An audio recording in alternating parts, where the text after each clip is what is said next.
Kinshasa est sale. Bon, là, tout le monde les connaissait. Alors, pourquoi les autorités compétentes n'arrivent-elles pas à éradiquer l'insalubrité à Kinshasa? La responsabilité revient-elle aussi aux Kinois? Salut, samedi 21 décembre 2024. Nous allons vous donner notre avis sur l'insalubrité qui ne finit jamais à Kinshasa. Le gouverneur de la ville a octroyé 20 000 $ pour chaque commune pour lutter contre l'insalubrité. Nous faisons des analyses d'actualité marquantes sur la RDC. Nous publions des vidéos tous les jours à 19 h sur l'actualité de la journée. Alors abonne-toi pour ne rien rater et de me donner la force.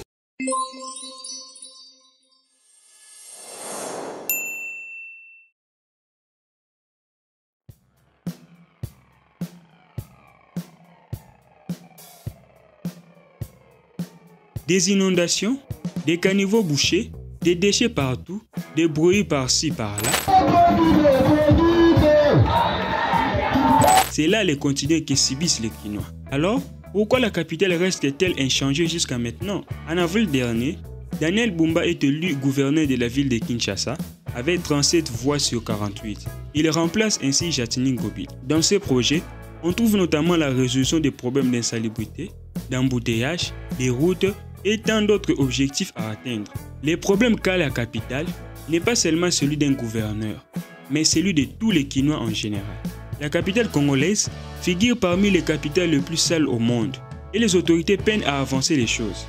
Récemment, le gouvernorat a octroyé 20 000 $ de frais de fonctionnement pour chaque commune.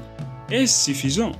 Lors de cette réunion, Daniel Bumba a notamment fustigé le manque de suivi de ses bourgmestres face à l'insalubrité, la pollution sonore, les marchés pirates et les occupants anarchiques. Nos bourgmestres s'intéressent généralement aux problèmes qui peuvent leur apporter de l'argent. Ils se contentent de bénir les mariages et de venir récolter de l'argent dans les marchés publics.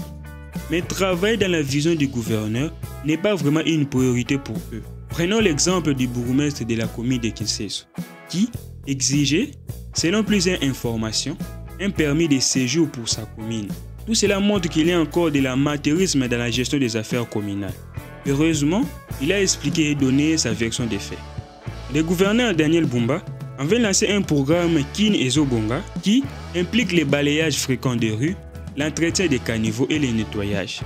C'est pour cette raison qu'il a réuni tous les bourgmestres et certains acteurs pour leur faire connaître la marche à suivre, car il ne peut pas travailler tout seul.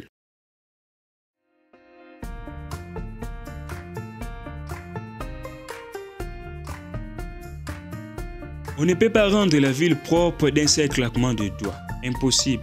Le principal obstacle pour rendre la ville belle est d'abord l'application des mesures prioritaires. À Kinshasa, la population est d'environ 17 millions d'habitants. Chacun produit quotidiennement des déchets. Un jus acheté, un pain acheté, un biscuit acheté. Quand on mélange tout cela, il constitue une grande masse de déchets à gérer.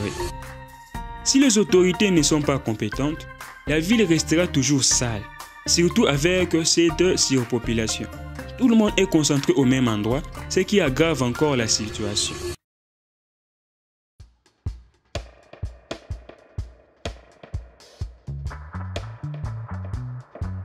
Le gouvernorat doit avoir un plan d'action.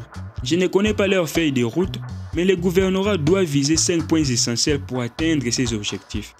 Premièrement, opter pour le recyclage. L'hôtel de ville doit exiger à certaines compagnies de réguler leur manière de produire des déchets, notamment les bouteilles et les sachets en plastique. Il est possible de recycler ces déchets, ce qui permettrait de les réduire considérablement. L'État doit exiger que toute compagnie ait une branche dédiée au recyclage.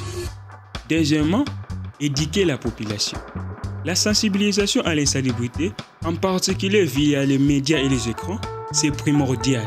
Il faut préparer la mentalité des Kinois pour qu'ils comprennent que la ville leur appartient. Lorsqu'ils la rendent sale, les conséquences reviennent généralement sur eux, notamment sous forme de maladies comme le paludisme ou la typhoïde. Troisièmement, appliquer la loi. Les lois régissent déjà la gestion de l'insalubrité, mais elle doit être appliquée. Par exemple, on l'a vu récemment avec l'arrestation de plusieurs Koulouna, cela contribue à une diminution de la criminalité. Prenons encore l'exemple dans la période de Covid-19. Lorsque le port du masque était obligatoire, de nombreux Kinois respectaient cette mesure, non seulement pour leur santé, mais aussi pour éviter des sanctions. Il faut mobiliser les policiers et créer une unité spéciale d'inspection des rues, des usines et même des parcelles si possible. Avec cela, nous pourrons mieux contrôler la gestion des déchets. Il est également impératif d'interdire aux gens de jeter des déchets n'importe où, notamment près des rivières ou dans des caniveaux. La police doit arrêter tous ceux qui se livrent à de tels actes. Quatrièmement, assainir la ville. Même si les 3 points précédents soient appliqués, sans assainissement, la ville restera toujours sale. C'est au gouvernorat, avec ses partenaires, de créer des entreprises capables de collecter des déchets et de les acheminer vers le lieu approprié, comme des zones d'érosion. Cinquièmement, pour terminer, entretenir les acquis. Les problèmes avec nos autorités est qu'elles n'entretiennent pas ou pas longtemps les infrastructures ou les initiatives déjà réalisées. Par exemple, lors des récents Jeux de la francophonie, on a vu comment les fonds ont été mobilisés pour acheter des matériels nécessaires. Mais demandons-nous, qu'est-ce qui en reste?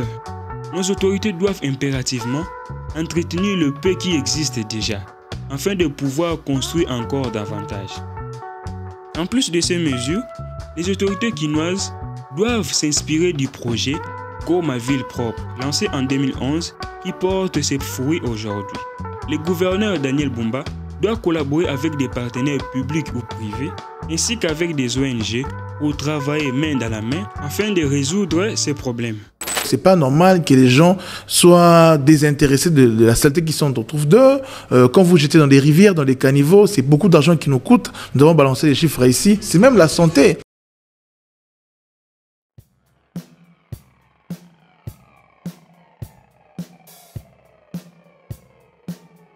Près de 1500 personnes sont décédées du paludisme au cours de l'année à Kinshasa, une maladie largement causée par l'insalubrité. Vous comprenez donc que l'insalubrité peut engendrer des maladies. En plus des maladies, l'insalubrité peut provoquer de nombreux dégâts, notamment la pollution de la ville, la pollution de l'air, des sols et des eaux, et les infrastructures surchargées, dont la canalisation, les routes et d'autres structures souvent bloquées par des déchets qui aggravent encore la situation.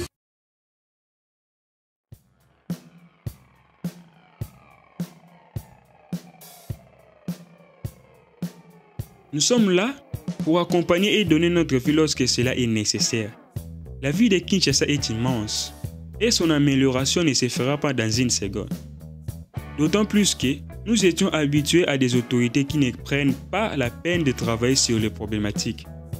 N'oubliez pas de laisser ton avis en commentaire et continuons les débats.